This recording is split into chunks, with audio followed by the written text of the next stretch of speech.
I drove 6,000 kilometers from Patagonia to a historic city in the northeast of Brazil. The reason? To photograph one of the world's most famous events. The problem? I didn't want the photographs that everyone else was making.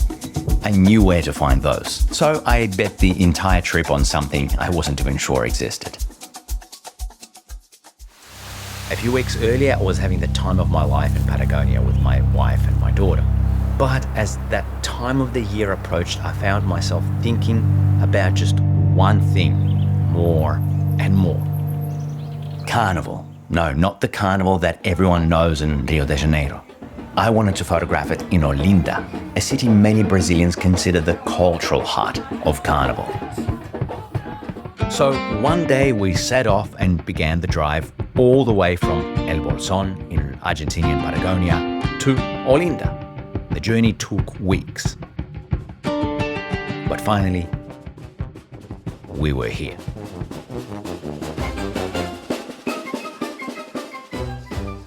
The same afternoon that we arrived in Olinda, I jumped straight into the deep end.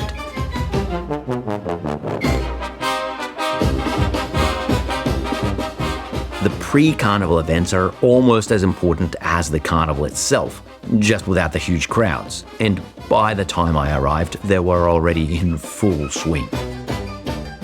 Photographically, I felt lost. I didn't yet understand the visual language, didn't know what to anticipate. But Carnival doesn't wait.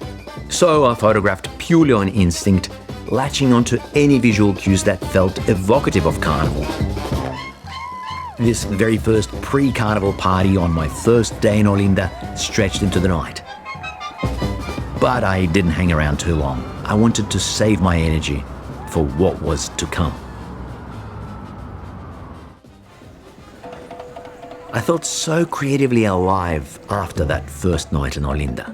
But we had a problem. We parked the camper in a pretty sketchy spot.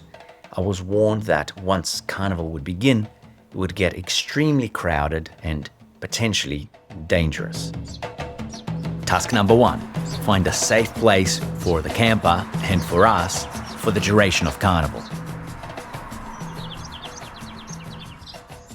All right, so here we are. We found this parking in front of a house.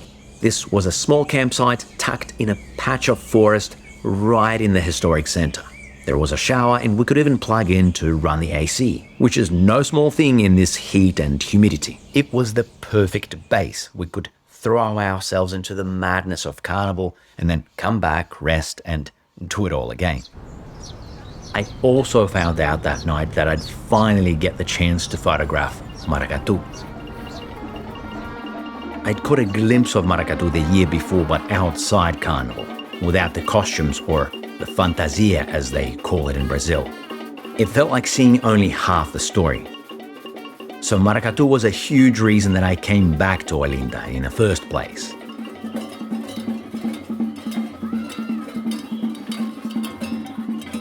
Maracatu isn't just visually rich, it carries generations of Afro-Brazilian history, ancestry, and resistance. It exists because people fought to keep it alive.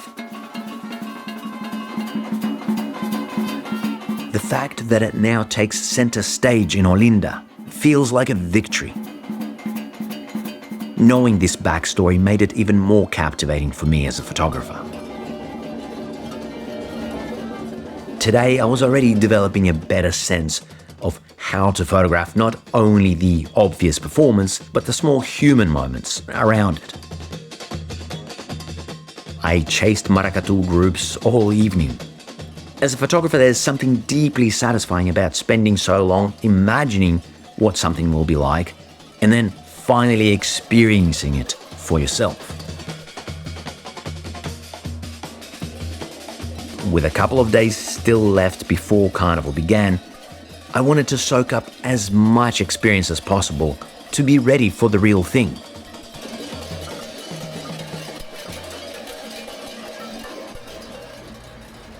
This whole street apparently is just going to be so full that you're hardly going to be able to move. And did already see it pretty full on the first day, so I can believe it. You're going to have to be going all the way up these hills. All over the gear. This is one of his steepest freaking hills. A little bit of an interesting development. Maybe I'm not going to stay here for the duration of the carnival. Maybe I'm actually going to just stay here until the end of the week. The reason I said this was because the owner of the camping where we were staying told me that once Carnival began officially, all of the streets would be blocked and we would have to remain in Olinda until the whole thing would be over. Now, for me, it was absolutely vital to be able to go between Olinda and the surrounding areas. There was a possibility that some of the best photo opportunities may be in the countryside, and I definitely did not want to miss out on those. But anyway, if what the camping owner said was true and there was a possibility of us basically getting stuck in Olinda, then I at least wanted to make sure that the city would give me what I was looking for photographically. Tonight's event would be a good indication of that. This night there would be a different kind of maracatu, still deeply connected to African culture, but stylistically, visually and musically distinct. Unlike rural maracatu from the night before, this was an urban tradition, which I would not be able to see in the countryside. After a couple of days on the streets of Olinda, I was starting to recognize the patterns. I understood which visual cues mattered. The movement, the instruments, dresses, the expressions. Once you learn to recognize those visual cues, photography becomes a whole lot easier and even more fun. This growing familiarity was feeling like a good reason to stay in Olinda. But even beyond photography, the atmosphere in this city was absolutely electric. It was like nothing that I had experienced before.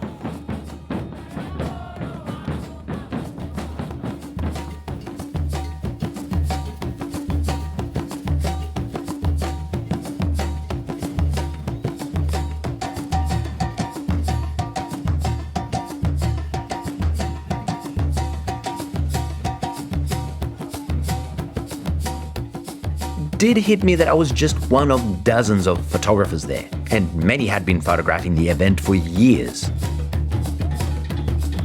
There was little chance that I'd make anything truly worthwhile with so little experience here. Still, everything has to start somewhere.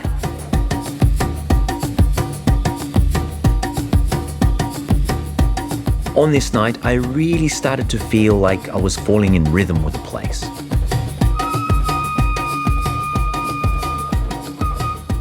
Whether or not I actually captured the images I dreamed of, at least I had a front row seat to the entire spectacle.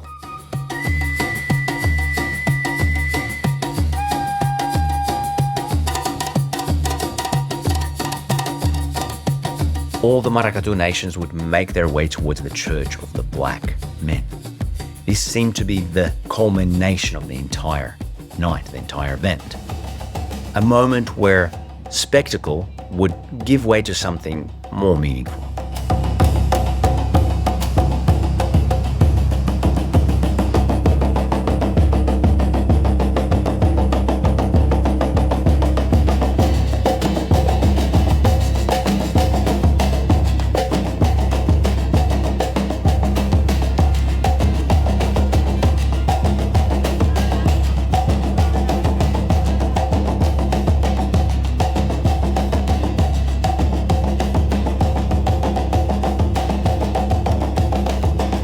For many, this was far, far more than just a celebration or a performance.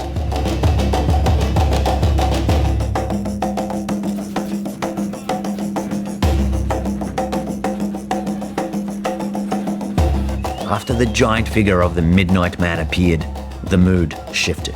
There was something undeniably spiritual in the air. I couldn't yet express it through my photographs, but I could feel it. And that gave me hope that before Carnival was over, with enough attempts, I might just create something truly worthwhile.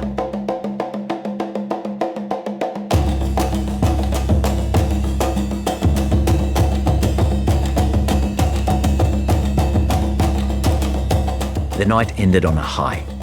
I could really see why so many people fall in love with this place. Despite my optimism, the next morning I decided we should leave, at least for a day. I went to the tourism office and they confirmed it. If we stayed in Olinda, we'd be stuck. I was actually starting to love it here, but if I'm being completely honest, then the real dream was to end up with images that were completely my own. Photos that I felt I would probably be making in smaller and quieter places where I could have a more intimate experience of the carnival. I still wasn't sure if those images were really out there, but it was certainly tempting to find out. What was clear was that I couldn't have the best of both worlds, which is what I planned originally for some reason. I had a choice to make. Staying in Olinda, I had already seen, meant guaranteed photographs. There was a nice place for our camper. There were toilets, showers, electricity, all the comforts. On the other hand, we could head into the countryside, and it may end up being a complete waste of time, but there was also a possibility for something deeper and more meaningful, hidden from the mainstream. Potentially, these were the very kinds of photos that we traveled 6,000 kilometers for. We left to spend some time by the beach. We're just gonna chill on a beach by the coast with a sea breeze, having a bit of a break from the carnival madness. I really needed to clear my mind. This is where we're actually gonna spend the night, right here, by this condominium. That's part of the uncertainty of leaving Olinda. We don't even know where we'll end up on any given night.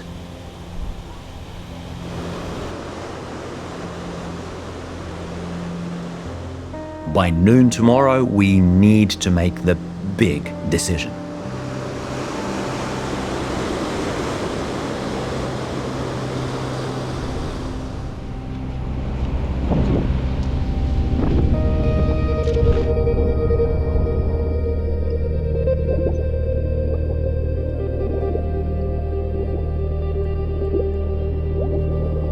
I don't know if I'll ever get a chance to shoot the carnival here again. And I don't want to wonder, what if? Olinda is what everyone knows. I could already imagine myself making the kinds of photographs that I had seen 1,000 times before. I want to head into the unknown. We drove to Nazaré da Mata, considered the birthplace of Maracatu.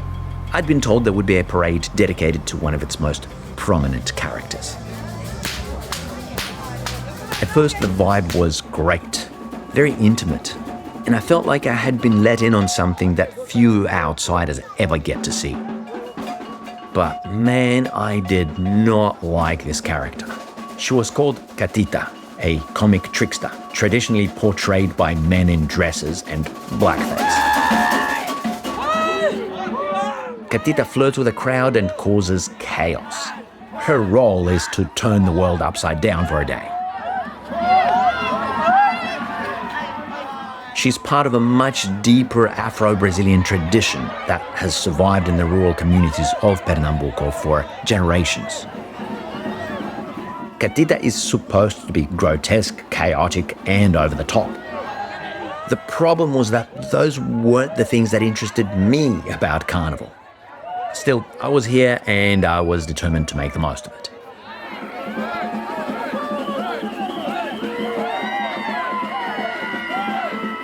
I chased the crowd with my camera. It felt like going back to zero in a completely unfamiliar setting. Too many things were happening at once, and it was hard to find moments that made sense visually. It was frustrating because even in the chaos of Olinda, I could still find real moments between the performances. Here, everything just felt over the top. Everybody seemed ready to play for the camera. I did make a few decent photos, but I honestly felt like this wasn't what I'd come all this way to find.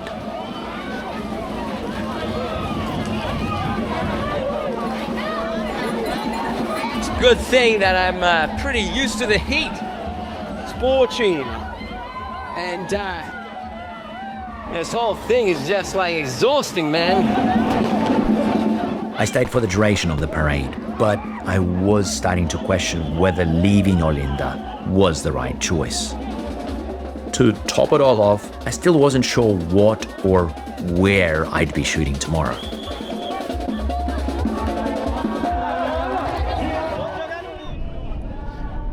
Thankfully, someone I met in Nazaré da Mata gave me the contact of a mestre, the leader of Cambinda Brasileira, one of the oldest maracatu groups in the region. The next day they were opening Carnival at their headquarters, not far from Nazaré da Mata. I was promised one of the best maracatu performances I'd see. I called the mestre, and he told me that I was very welcome.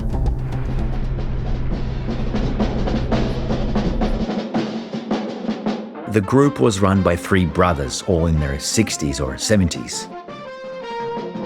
They were warm, hospitable, and deeply devoted to maracatu. I still wasn't sure if the event would live up to the promise, but this felt like the kind of place where I'd find out whether what I was looking for was even out there.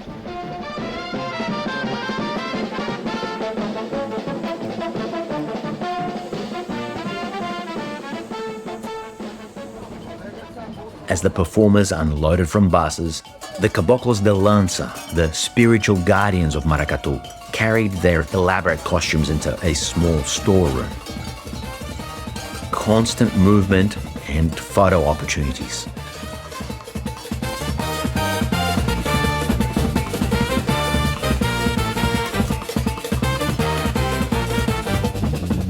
Women gathered in another room. Even the waiting and anticipation felt photogenic. This was the kind of behind-the-scenes glimpse I had been hoping for. I was caught off guard when the first caboclos de lança exploded onto the main stage. I actually wanted to remain behind the scenes. Then I met a Brazilian photographer who quietly pointed towards a house down a dusty road away from all the hustle and bustle. He said that there I would find the symbolic royal court getting dressed and getting ready for their moment. I went there immediately. In my experience, these backstage moments can be far more fascinating than anything happening on the main stage. They reveal the reality beneath the spectacle. And very often they're even more rewarding to photograph.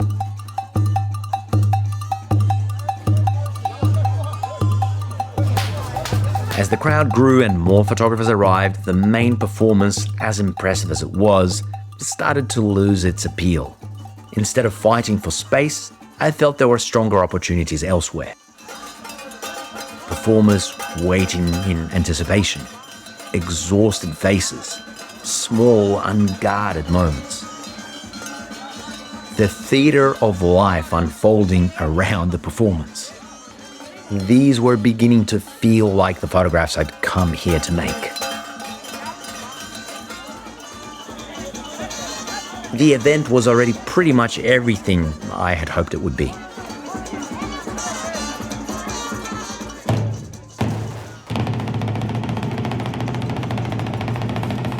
As the sun began to set, the mood changed. The focus shifted from the main stage. The caboclos de lança were charging back and forth, thrusting their spears into the air. This felt like the climax of the event.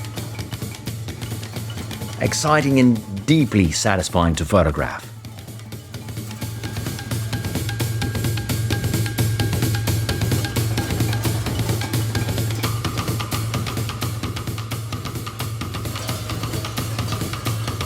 And then it was over. Everyone headed back towards the buses. The costumes came off, the main event was done. But even then, there were still photographs to be made. The group wasn't even done for the day. They were heading off to another performance in a nearby town. As for me, I wanted to go through my photos and save my energy for tomorrow.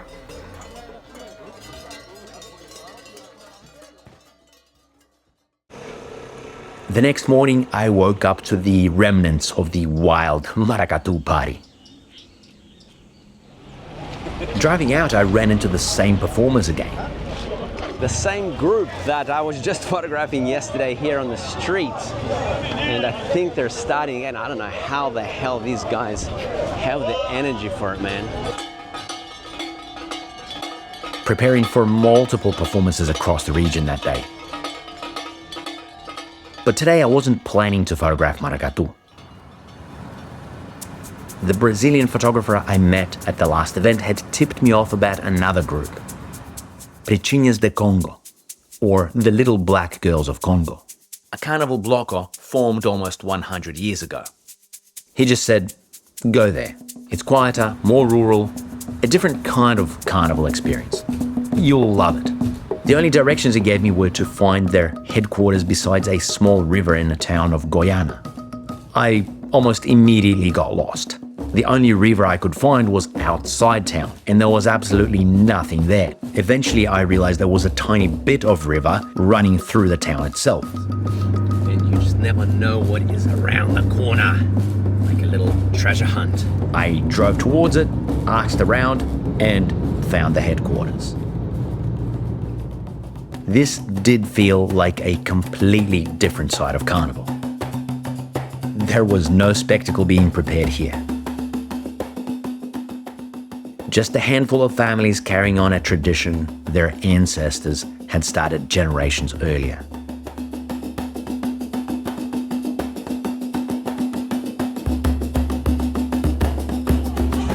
I'm marching with them now, and it's funny that they said that I'm the first foreigner that came to visit them, so everybody wanted a photo with me. The camera turned on the photographer instead. Anyway, I'm gonna keep shooting.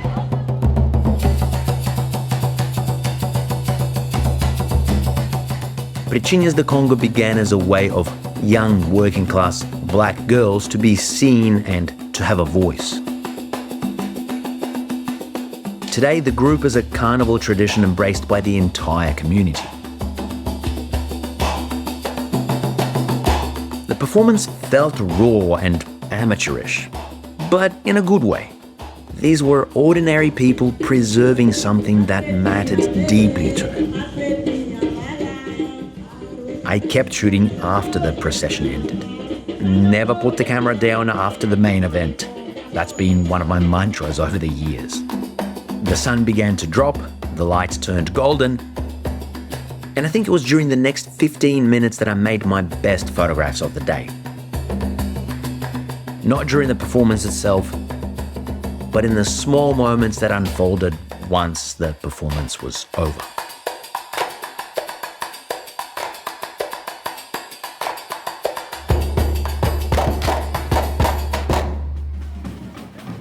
The night wasn't over. All kinds of quirky events were taking place around town. There were burinhas, men running around with papier-mâché donkey heads pretending to ride them, dancing bulls too, and a whole bunch of dancing bears.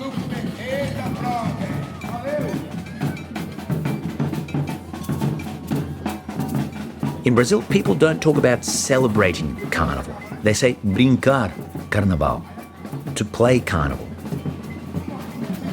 In Goiânia, I finally understood why. It felt like play was put on display. A carnival that belonged to everyone. The makeshift barriers weren't really an obstacle. Anyone could participate or play. The night was ending with samba. I wandered the streets, photographing the tail end of one performance and the preparations for the next. Young and old were getting ready in elaborate costumes. The music was deafening, but worth enduring. I was the only photographer around, and by the end of the night, I felt like I'd stumbled onto a few photographic treasures.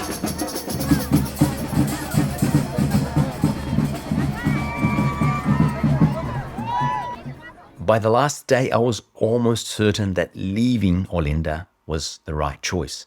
I was experiencing Carnival the way that I wanted, away from the most famous, most crowded, most photographed events. The last few days had only made me want more of these rural celebrations. For the final day, I mapped out a rough route, betting that villages around Nazaré de Mata would have at least some maracatu performances throughout the day. After that, I was simply hoping that people would point me in the right direction. In the first village I stopped at, I spotted a yellow school bus, the kind I'd seen used by maracatu groups. I asked if they were heading to one of the smaller villages. They were. That's exactly where I wanted to go too, so I followed that bus. Looks like we're going to a more remote village settlement. I don't know. The road is pretty crap, but different from in the towns and the cities. It's really cool. It's like a chase. I've got no idea where we're going, but I'm up for an adventure.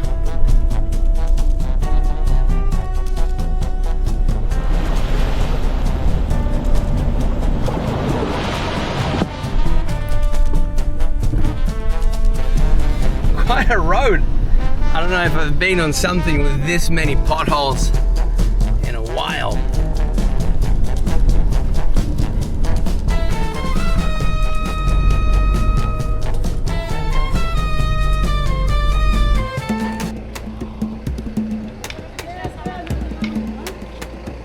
Também do maracatu? Eu sou maracatu. Ah, é símbolo de maracatu de vocês? De Nassau? The event had a real small town vibe. It almost felt improvised. This was exactly the kind of atmosphere I'd been hoping to find. Yet again, I was in a completely new situation, but the last few days had me well prepared.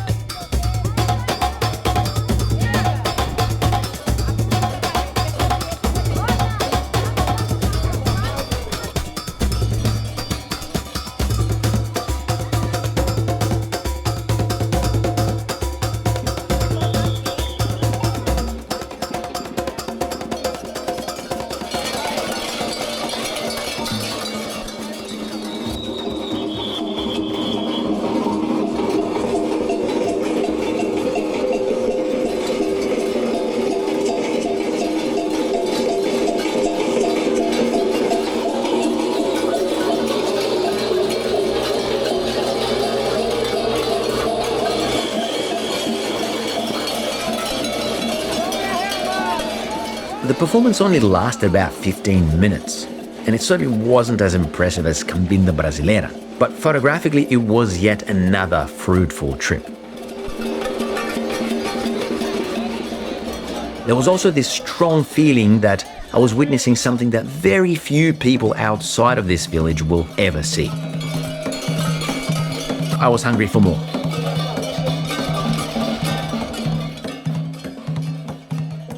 So I headed back to the village where I'd first followed the bus, and by the time I arrived, more maracatu was already underway.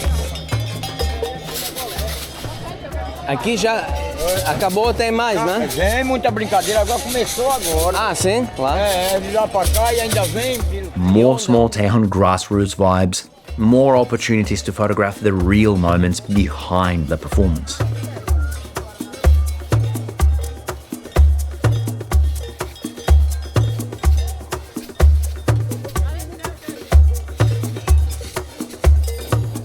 I even started recognizing familiar faces. Performers exhausted after 3 days of Carnival. E vocês cada dia estavam viajando, fazendo maracatu? Brincando? Cada dia? Nós são muito cansados? Bastante, né?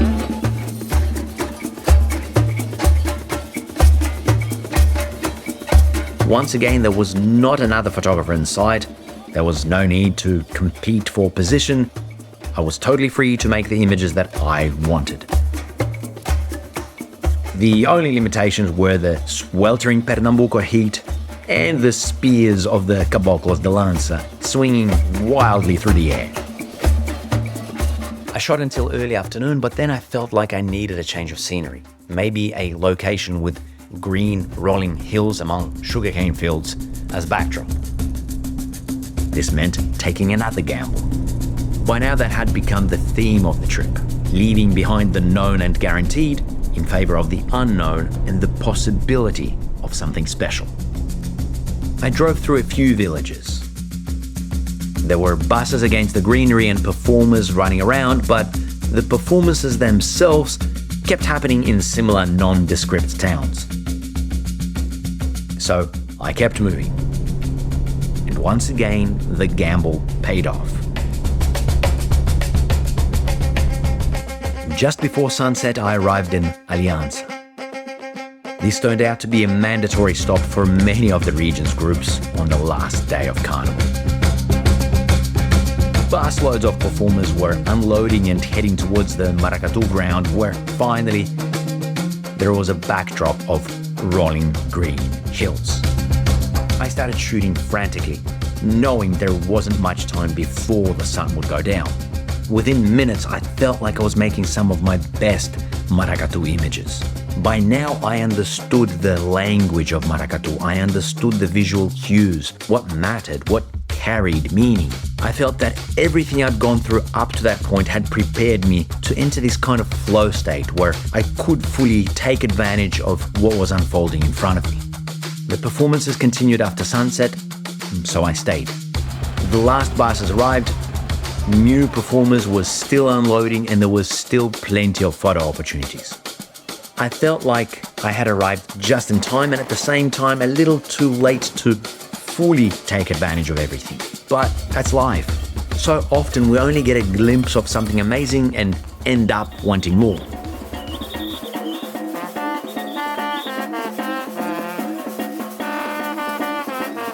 Everyone was exhausted. Despite all the Maracatu I'd witnessed recently, I learned that it was a struggle to keep it alive. The people weren't doing this for money.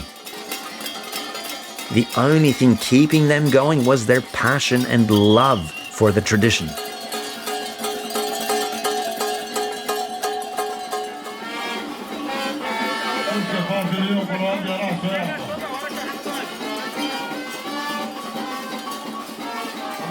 I was exhausted too, but also inspired. I still wanted to make it back to Nazaré da Mata.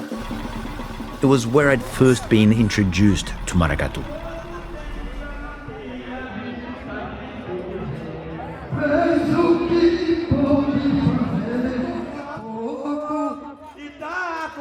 After my adventures in the countryside, the grand finale felt too structured, too bright, too loud. At the same time, it felt like the perfect place to end my chase of Carnival. I'm exhausted. So glad I went to all of those villages today. But I am exhausted. Mia's birthday tomorrow, so she wants to go snorkeling. Never gonna forget this experience. When all was said and done, I felt like I ended up with images that were truly my own. I had to search, get lost, rely on luck, meet people, follow tips, and stumble into moments I never could have planned. They felt earned. If I ever get the chance to photograph Carnival in these parts again, even if it means driving thousands of kilometers into the countryside, through the sugarcane fields, to hear the drums of Maracatu and the bells of the Caboclos de Lança one more time, I'll do it.